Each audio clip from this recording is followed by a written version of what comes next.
Hello, नमस्कार और आदाब तमाम मेरे दोस्तों के लिए। आपके दोस्त और गाइड इरफान एक बार फिर आपके साथ हूँ आपके अपने चैनल एस्ट्रो एश्योरेंस पे। आज हम बात करेंगे एक बहुत अहम योग के बारे में जिसका नाम है परिवर्तन योग। ये रिक्वेस्ट आई थी कुछ व्यूअर्स की तरफ से, लेकिन मैं भी कुछ अरसे से परिवर्तन योग पे वीडियो बनाने का सोच रहा था, क्योंकि ये एक बहुत अहम योग है और एक अच्छा योग है जिसे लोग अक्सर मिस कर देते हैं। अब सबसे पहले परिवर्तन शब्द का मतलब क्या है? परिवर्तन का मतलब होता है बदलाव, अदला बदली नहीं। लेकिन वैदिक ज्योतिष में इसको इस्तेमाल किया गया है एक एक्सचेंज या अदला बदली के लिए, बदलाव के लिए नहीं। मगर इसके पीछे एक गहरा मतलब है कि क्यों अदला बदली या एक्सचेंज के लिए परिवर्तन शब्द इस्तेमाल किया गया, ना कि अदला बदल जो हम हिंदी में बोलते हैं। मुझे नहीं पता संस्कृत में अदला बदल या एक्सचेंज को क्या कहेंगे। तो परिवर्तन योग दो ग्रहों के आपस में राशियों की अदला बदली करने के योग को कहते हैं। ये उतना ही सीधा है। कोई भी दो ग्रह जो एक दूसरे की राशि में चले जाएं या एक दूसरे की राशि में स्थित हो, तो वो राशियों की अदला बदली कर रहे होते हैं और इसलिए उसे परिवर्तन योग कहा जाता है। तो मिसाल के तौर पे मंगल शनि की राशि में हो और शनि मंगल की राशि में हो तो ये परिवर्तन योग है। बृहस्पति बुध की राशि में हो और बुध बृहस्पति की राशि में हो, ये भी परिवर्तन योग ही है। अब परिवर्तन शब्द क्यों इस्तेमाल किया जाता है? वजह ये है कि ये एक अच्छी प्लेसमेंट है। ये एक राजयोग है, लेकिन ये उन नेचुरल कैरेक्टरिस्टिक्स से एक बदलाव भी है जो ग्रह लाते हैं, और ये बदलाव एक खुशाइंद बदलाव है और इसीलिए परिवर्तन शब्द है। ये खुशाइंद बदलाव क्या है? खुशाइंद बदलाव ये है कि जब भी कोई ग्रह किसी राशि में होता है तो ग्रह अपनी अच्छाइयाँ और बुराइयाँ दोनों लाता है, पॉजिटिव और नेगेटिव दोनों उस राशि को और उस भाव को देता है, और आप इससे बच नहीं सकते। लेकिन परिवर्तन योग में ग्रह ज्यादा शुभ नतीजे लाता है, ज्यादा पॉजिटिव नतीजे लाता है बनिस्बत चैलेंजिंग नतीजों के। इसीलिए परिवर्तन योग एक अच्छा योग है, क्योंकि ग्रह एक दूसरे की राशियों को वर्चुअली एक्सचेंज करके अपने बारे में और अपनी विशेषताओं और खूबियों के बारे में ज्यादा पॉजिटिव पहलू ला रहे होते हैं, ना कि नेगेटिव। तो मिसाल के तौर पे अगर मंगल का वीनस के साथ परिवर्तन हो जाए तो इसका क्या मतलब है? अब कई सारे कॉम्बिनेशन है, मैंने कुछ मिसालें दी। बृहस्पति बुध का राशियां बदलना, मंगल शनि का राशियां बदलना, सूरज चांद का राशियां बदलना भी परिवर्तन योग हो सकता है। तो मैं क्या करूंगा? मैं एक परिवर्तन योग लूंगा, आपको डिटेल में समझाऊंगा और डिस्कस करूंगा कि उस परिवर्तन योग का क्या मतलब है। उससे आपके लिए ये समझना आसान हो जाएगा कि दूसरे ग्रहों का परिवर्तन कैसा हो सकता है। पहली बात, परिवर्तन योग में 3 या 4 राशियां शामिल होती हैं। मैं ऐसा क्यों कहता हूं? क्योंकि सूरज और चांद दो ऐसी इकाइयां हैं जो सिर्फ एक राशि पर राज करती हैं, लेकिन बाकी के 5 ग्रह मंगल, बृहस्पति, शुक्र, बुध और शनि दो राशियां राज करते हैं। इसका मतलब ये हुआ कि जब भी ग्रह राशियां बदलते हैं, एक ग्रह जो 2 राशियों का मालिक है वो 2 राशियों की एनर्जी को परिवर्तन में ले आता है, और यही चीज दूसरी तरफ से भी होती है। जब तक के सूरज या चांद शामिल ना हो तो एक तरफ से एक राशि पक्की, और अगर दूसरी तरफ शनि शामिल है तो 2 राशियां। इसीलिए मैंने कहा कि कम से कम 3 या 4 राशियां शामिल हो सकती हैं। मिसाल के तौर पे अगर बृहस्पति और मंगल राशियां बदलें तो परिवर्तन बृहस्पति और मंगल के बीच है जो एक दूसरे की राशियां बदल रहे हैं, लेकिन मंगल 2 राशियां राज करता है और बृहस्पति 2 राशियां राज करता है। तो यहाँ पर परिवर्तन में 4 राशियां शामिल होंगी, 3 या सिर्फ 2 के बजाय। सिर्फ 2 राशियां तब शामिल हो सकती हैं जब सूरज और चांद राशियां बदलें, जैसे सूरज का कर्क में जाना और चांद का सिंह में जाना। तो चलिए मैं एक ग्रह स्थिति लेके आता हूं जहां परिवर्तन योग में 4 राशियां शामिल हैं और उस पे चर्चा करते हैं। इससे पहले कि हम आगे बढ़ें, चलिए मेष लग्न के लिए मंगल और शुक्र के बीच परिवर्तन लेते हैं। मैंने मेष राशि, मेष लग्न को चुना ताकि सबके लिए, हम सबके लिए समझना आसान हो, क्योंकि ये कालपुरुष कुंडली भी है। तो मेष लग्न के जातक के लिए मंगल और शुक्र के बीच परिवर्तन होने के लिए 4 अलग अलग पोजीशन मुमकिन है। पहली सूरत ए हाल ये है कि मंगल दूसरी राशि वृषभ में चला जाए, जो शुक्र की राशि है, और शुक्र पहले घर में मेष में आ जाए। ये एक परिवर्तन कॉम्बिनेशन मुमकिन है। दूसरा कॉम्बिनेशन ये है कि मंगल वृषभ में चला जाए दूसरे घर में, लेकिन शुक्र मेष में जाने के बजाय 8वें घर में वृश्चिक में चला जाए। ये दूसरा परिवर्तन है। तीसरा परिवर्तन ये है कि मंगल वृषभ जाने के बजाय तुला में चला जाए और शुक्र मेष में आ जाए। ये तीसरा परिवर्तन मुमकिन है। और चौथा परिवर्तन ये है कि मंगल तुला में जाए, लेकिन अब शुक्र वृश्चिक में चला जाए, और फिर मंगल और शुक्र वृश्चिक और तुला की राशियां बदलें। तो ये 4 कॉम्बिनेशन मुमकिन है और इनमें से हर एक के लिए अलग अलग मायने हैं। तो परिवर्तन का नतीजा इस पे भी निर्भर करेगा कि ग्रह किन राशियों में जा रहे हैं और कौन से भाव शामिल है, सिर्फ ग्रहों के शामिल होने से नहीं। तो मैं बात करूंगा मंगल और शुक्र के वृषभ और मेष राशियां बदलने के बारे में कालपुरुष कुंडली में, और फिर देखेंगे कि क्या नतीजे निकलते हैं और एनर्जी कैसे काम करती है। पहली बात, मंगल वृषभ में जाता है और शुक्र मेष में, तो फिर वृषभ और मेष की एनर्जी बहुत ज्यादा शामिल होंगी, लेकिन तुला और वृश्चिक की एनर्जी उतनी शामिल नहीं होंगी जितनी किसी दूसरे परिवर्तन में होती।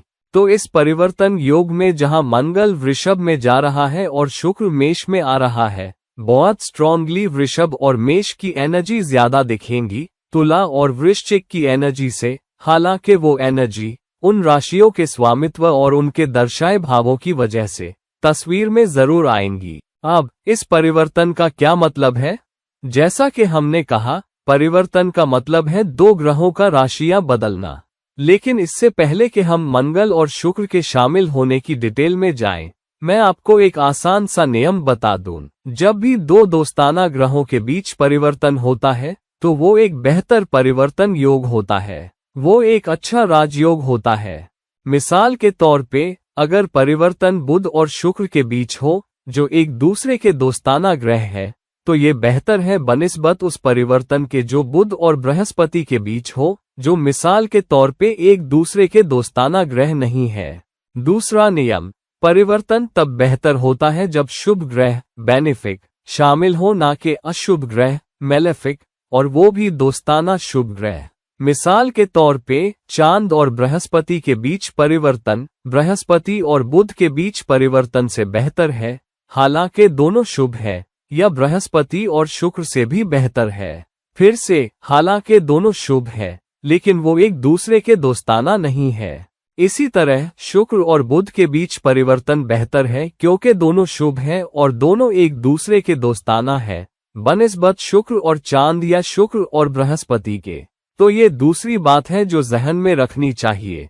शुभ ग्रहों के बीच परिवर्तन ज्यादा स्ट्रांग और बेहतर होता है, और शुभ ग्रहों और दोस्ताना ग्रहों के बीच परिवर्तन योग अच्छा होता है। तो सबसे बढ़िया परिवर्तन चांद और बृहस्पति के बीच हो सकता है या फिर शुक्र और बुध के बीच बनिस्बत किसी और ग्रहों के। तो ये बात जहन में रखना जरूरी है। जो परिवर्तन फंक्शनल मेलेफिक कारक अशुभ ग्रहों के बीच होगा, वो अपने चैलेंज और अपने मसले लेके आएगा। मंगल और शुक्र के बीच परिवर्तन भी अपना अपना फ्लेवर लेके आएगा। तो चलिए मेष लग्न के जातक के लिए मंगल और शुक्र के इस खास कॉम्बिनेशन में घुसते हैं।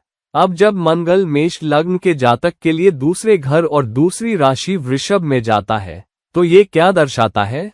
ये दर्शाता है कि अब पहला घर दूसरे घर में जा रहा है, जिसका मतलब है कि इंसान का अथॉरिटी, इंसान की रेपुटेशन, समाज में लोग उसे कैसे देखते हैं, ये सब उसकी कमाई, उसके वैल्यू सिस्टम, उसके बिलीफ सिस्टम, उसकी परवरिश से आएगा, जो सब दूसरे घर से देखे जाते हैं।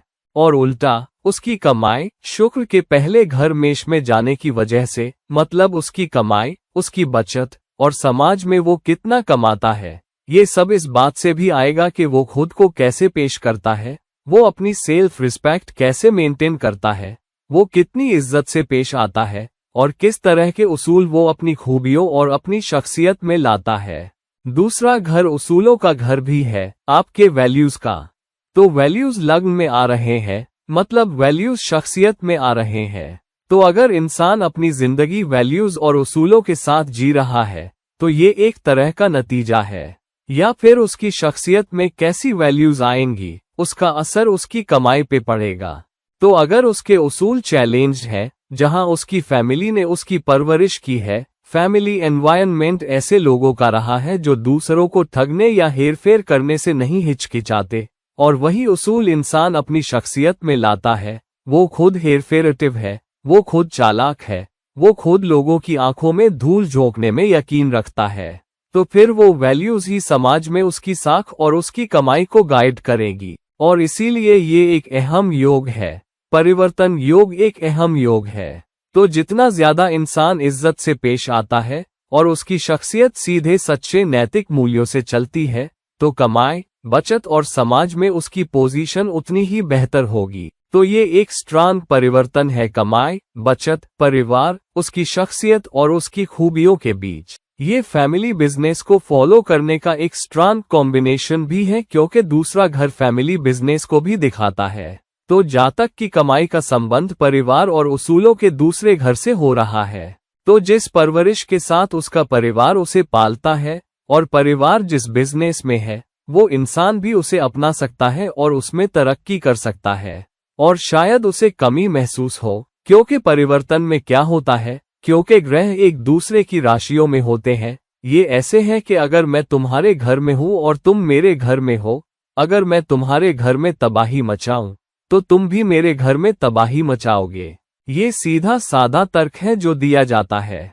एक हद तक ये सच है, और इसीलिए ग्रह एक दूसरे की राशियों में बेहतर बर्ताव करेंगे, क्योंकि दूसरा ग्रह तुम्हारी राशि में बैठा है और तुम नहीं चाहते कि जातक को अशुभ नतीजे मिले। तो उस हद तक कंट्रोल, सेल्फ कंट्रोल भी आ जाता है, और इसीलिए ये एक अच्छा योग है। ये एक अच्छा राजयोग है जो आपके पास हो सकता है। लेकिन मुश्किल तब पैदा होती है जब कोई अशुभ ग्रह, मैलेफिक, शामिल हो जाए। यहाँ मंगल अशुभ है जबकि शुक्र शुभ है। लेकिन मेष लग्न के जातक के लिए मंगल कारक शुभ, फंक्शनल बेनिफिक बन जाता है और शुक्र कारक अशुभ, फंक्शनल मैलेफिक बन जाता है। मिसाल के तौर पे तो चैलेंज वैसे भी शामिल होंगे। अब मेष की एनर्जी वृषभ राशि में जा रही है, मतलब इंसान बहुत जोरदार होगा और पैसा कमाने में, ज्यादा बचत करने की कोशिश में बहुत आक्रामक भी होगा और आगे बढ़ेगा, हर कीमत पे सफलता हासिल करना चाहेगा। और क्योंकि मंगल की अशुभ प्रवृत्तियां यहाँ कम हो जाती है, काफी हद तक इंसान सफल होगा। हालांकि नैतिकता और उसूलों से समझौता नहीं करना चाहिए। अगर नैतिकता और उसूलों से समझौता होता है तो परिवर्तन योग आपको करारा जवाब देगा। और अब वृषभ की एनर्जी शुक्र के मेष में होने की वजह से जातक में आ रही है।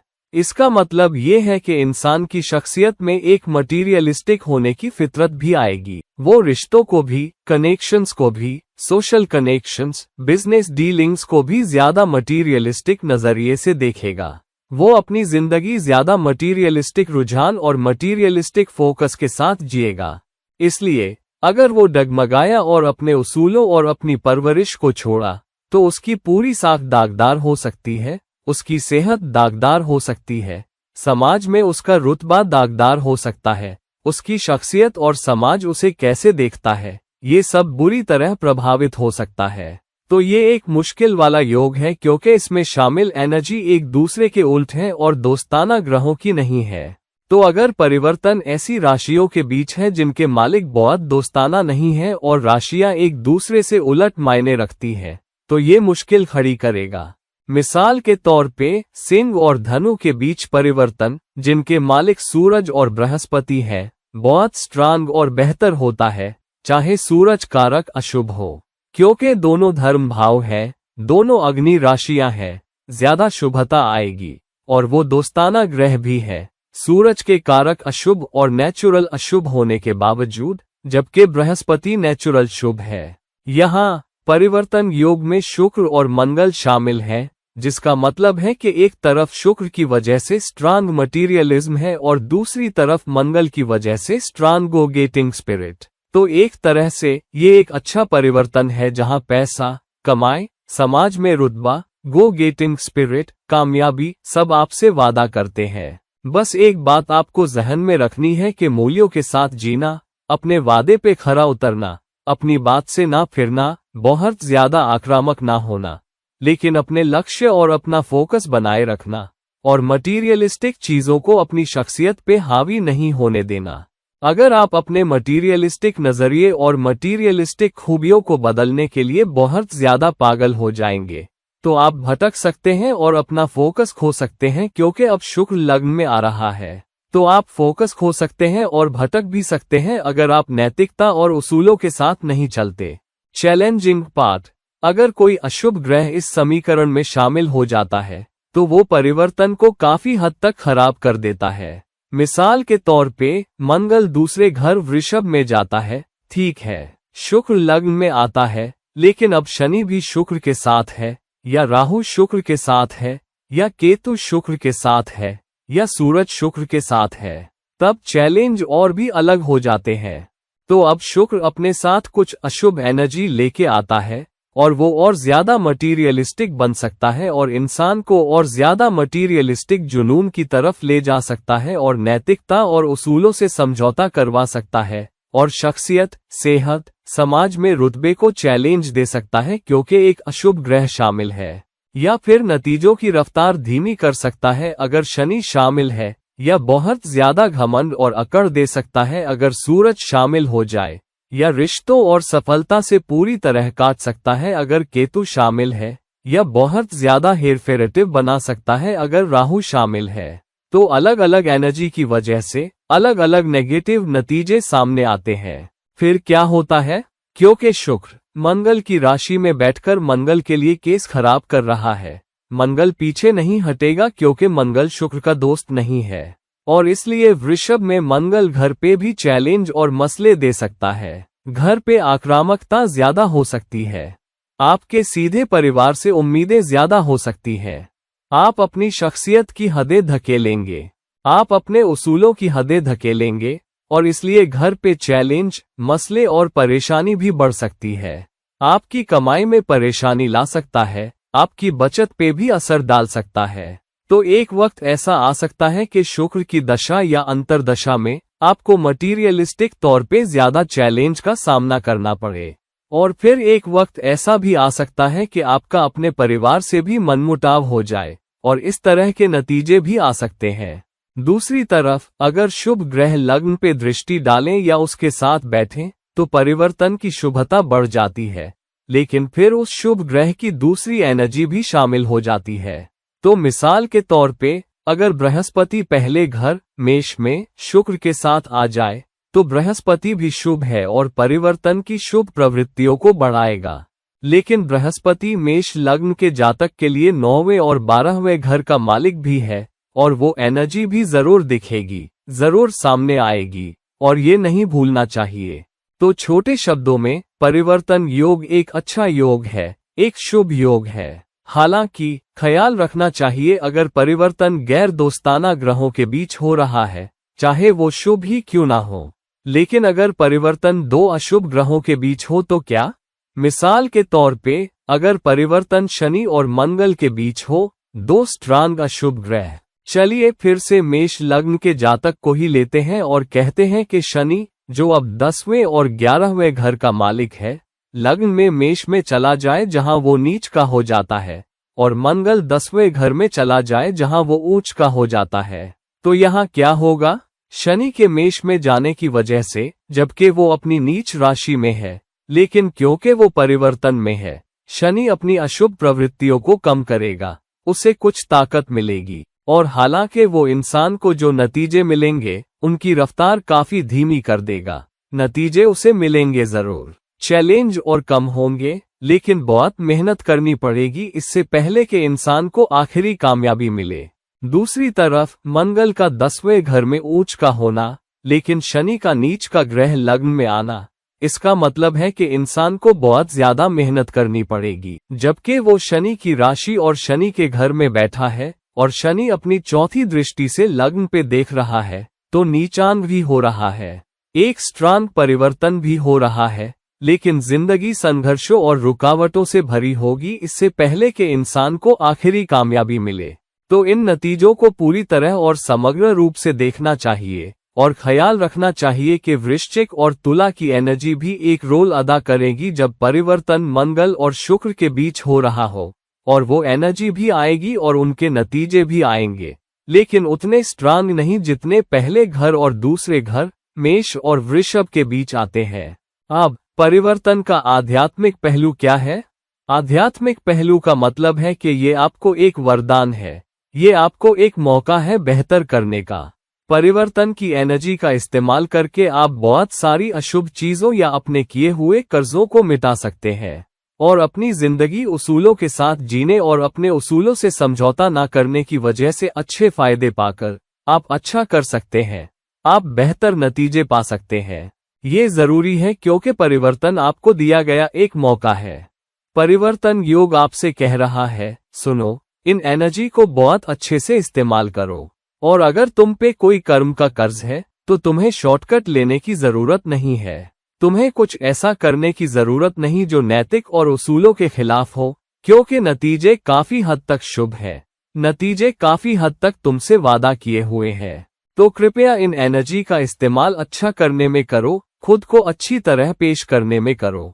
मटीरियलिस्टिक फायदे तुम्हें फिर भी मिलेंगे और तुम्हें कुछ नैतिक और उसूलों के खिलाफ करने की जरूरत नहीं और इस आध्यात्मिक पहलू को खराब करने की जरूरत नहीं। दूसरी बात परिवर्तन योग के बारे में ये है कि जो भी एनर्जी शामिल है, चाहे वो किसी भी घर की एनर्जी हो, छठे घर की, 8वें घर की, 12वें घर की एनर्जी, वो बहुत मजबूती से तुम्हें दी गई है ताकि तुम बहुत सारा अच्छा प्रारब्ध कर्म कर सको और उन घरों के बारे में अपने प्रारब्ध कर्म को सुधार सको और इस जन्म के लिए अपने कर्म को सुधार सको और आध्यात्मिक रूप से ऊपर उठ सको। और इस तरह परिवर्तन योग तुम्हारे लिए एक वरदान है जो तुम्हें दिया गया है ताकि तुम अच्छा कर सको, अपने प्रारब्ध कर्म में और बेहतर कर सको, अपने कर्म को सुधार सको और उन घरों, उन राशियों और उन ग्रहों के बारे में अपना कर्म ऋण कम कर सको। तो इसका सबसे अच्छा इस्तेमाल करो, परिवर्तन को आध्यात्मिक रूप से समझो और इसका बेहतर इस्तेमाल करो और इसे अपने फायदे के लिए इस्तेमाल करो। तो दोस्तों, अगर आपकी कुंडली में परिवर्तन योग है तो देखो कि किन ग्रहों के बीच परिवर्तन हो रहा है। क्या ये 2 शुभ ग्रहों के बीच है और क्या ये 2 दोस्ताना ग्रहों के बीच है या गैर दोस्ताना ग्रहों के बीच? क्या ये शुभ ग्रहों के बीच है? कौन सी राशियां शामिल हैं? कौन से भाव शामिल हैं? अगर परिवर्तन कुछ चैलेंज और कुछ फायदे भी देता है तो जिन घरों के वो ग्रह मालिक हैं वो घर दशा और अंतर्दशा में चैलेंज भी जरूर डालेंगे। और उस वक्त अगर शुभ ग्रह शामिल हैं और दोनों दोस्ताना है तो अगर वो दुष्टान के मालिक भी हो फिर भी अच्छे नतीजे आएंगे और उथल पुथल काफी कम हो जाएगी। अगर इनमें से कोई राशि शामिल है तो छठे, 8वें या 12वें घर के नतीजों से पैदा हुए चैलेंज से निकलने का रास्ता आपके लिए आसान होगा। तो दोस्तों, इस वीडियो को लाइक करो, इस वीडियो को शेयर करो और अगर आप मुझसे व्यक्तिगत परामर्श कंसल्टेशन लेना चाहते हैं तो नीचे दिए गए लिंक के जरिए मुझसे संपर्क करें। किसी और समय, किसी और वीडियो के साथ ये रहे आपके दोस्त और गाइड इरफान। आपसे इजाजत लेता हूँ। नमस्कार।